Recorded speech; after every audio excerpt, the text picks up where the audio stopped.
এই হারামজাদা নতুন হাউন আঙ্কেল রাজনৈতিক শরণার্থী হিসাবে আবেদন করবে, আর এই আবেদনটা গ্রহণযোগ্য করার পিছনে তহিদ সাহেব আপনার পররাষ্ট্র সচিব জসিমের ভূমিকা আছে। আপনি তো নিজেই স্বীকার করলেন যে তহিদ সাহেব যে হারুনের পরিবার 2 বছর আগে তাদের পাসপোর্ট বদল করেছে।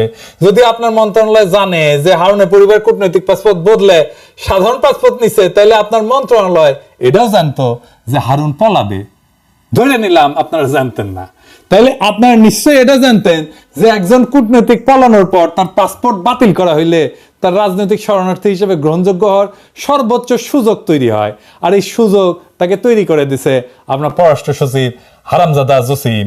দেখেন তহিদ সাহেব, আপনার পলানো রাষ্ট্রদূত ইউনূস স্যারকে অবৈধ কইছে, আমাদের মতো বিপ্লবী জনগণকে সে বলে সন্ত্রাসী আর জঙ্গি।